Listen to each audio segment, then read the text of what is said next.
Disclaimer, cerita ini adalah kisah nyata. Tahun 2009, Bandung masih terasa sederhana. Sore hari dipenuhi anak sekolah berseragam yang nongkrong sebelum pulang. Mereka adalah 3 sahabat yang selalu terlihat bersama. Bintang, Rian, dan Bayu. Mereka tidak satu sekolah, tapi mereka dipertemukan oleh satu tempat yang sama. Pusat permainan dingdong sepulang sekolah. Dari main King of Fighters, Metal Slug, sampai adu skor balap mobil, mereka jadi akrab. Bintang paling menonjol, gayanya santai tapi tegas. Seperti pemimpin karena dia kelas 3 SMA, sementara yang lain kelas 2 SMA. Rian cerewet dan suka bercanda.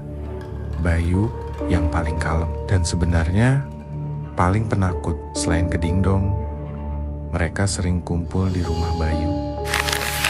Orang tua Bayu kerja sampai malam, rumahnya sering kosong. Lama-lama, rumah itu jadi base camp mereka. Main PS2, nonton DVD bajakan, masa SMA yang sederhana tapi terasa bebas.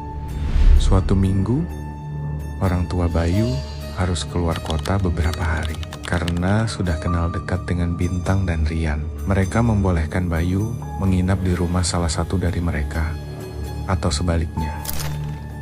Tanpa pikir panjang, mereka memilih menginap di rumah Bayu. Sekali-sekalilah, seru, kata Bintang. Padahal, dulu mereka pernah punya ide iseng yang belum pernah diwujudkan. Main jelangkung.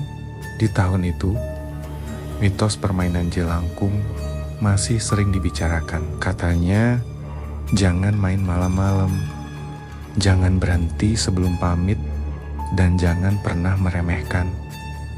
Jam 9 malam, mereka masih main PS2. Lampu ruang tengah menyala terang. Suasana biasa saja. Rian tiba-tiba nyeletuk sambil tertawa. Jadi nggak nih main jelangkung? Atau cuman wacana? Dan Bayu cuma senyum kaku. Dengan alat seadanya, kayu, kain, dan kertas, mereka membuat jelangkung sederhana. Tidak sempurna, tapi cukup menyerupai.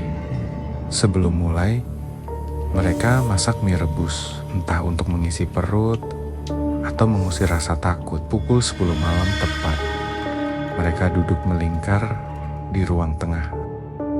Jelangkung, jelangsang. Mereka menyanyikan lagu itu setengah bercanda. Tidak ada angin, tidak ada suara aneh, tidak ada yang bergerak. 45 menit berlalu. Udah cukup lah, nggak seru, kata Bintang, bangkit lebih dulu. Rian dan Bayu lega. Pukul 11 lebih 30 malam. Rian tiba-tiba berdiri. Gua ke toilet dulu. Beberapa menit kemudian, ia keluar dengan wajah tegang. Temenin lah, bentar gak enak hawanya. Bintang mencoba terlihat santai, tapi mereka tetap menunggu di depan toilet. Setelah itu, mereka gantian ke kamar mandi. Entah kenapa, semuanya ingin memastikan tidak perlu keluar kamar lagi nanti malam.